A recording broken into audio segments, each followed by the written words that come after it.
Hello, and welcome to another episode of Plot Points with Joseph Ridley. Today I'm going to be talking about the Ghostbusters. I'm sure you're tired of hearing all the drama that peaked up after the release of the latest reincarnation of the Ghostbusters.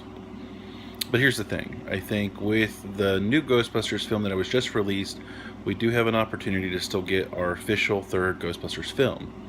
And I think where that lies is with the ending of the last Ghostbusters film. And I don't mean the ending of the plot, but the very, very ending, close to the credits, after credits, whatever it was called, scene.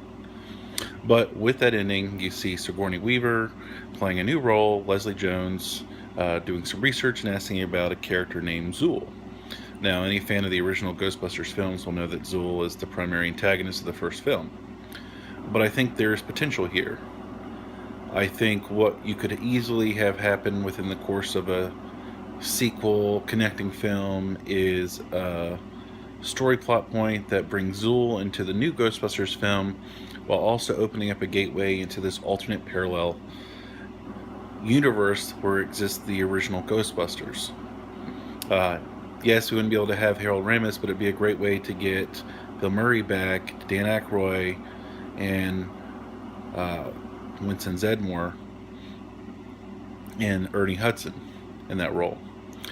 Sorry, blank there. But point being is that you have an opportunity to get that third film. Now, if you've read any of the comic books, you'll know they do this jumping around to different dimensions or parallel universes all the time. They did a crossover with the Ninja Turtles. They did a crossover with the real Ghostbusters at one point, I believe.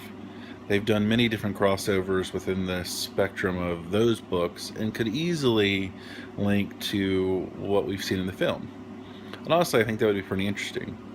Zool comes into the world and either sends our new team of Ghostbusters into this alternate universe dimension where Zool doesn't exist anymore, has been defeated, or some other type of gateway brings our original Ghostbusters to their world. But either way, I think that would be a great way to connect the two stories together.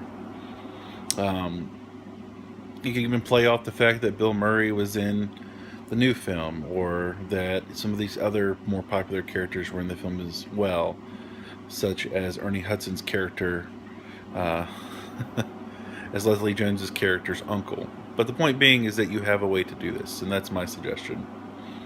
Now, whatever the overarching theme is, I have no idea. You could have two different Slimers meeting each other and conversing. You could have a whole bunch of different things going on.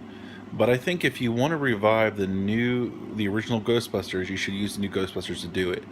I think with the fans out there who have been wanting a third film for a long time, like myself, it'd be a great way to pull them over and actually make them, I don't want to say like the new film, but at least maybe give it some credence and watch it without cursing at it and going online and trying to rip the different characters.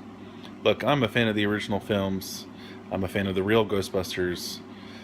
Even a fan of the extreme Ghostbusters. The comics are great, and I love all the new merchandise that's coming out that for both the new and the original Ghostbusters. But the film stands on its own. It's not the greatest. It's not horrible. It's just a film.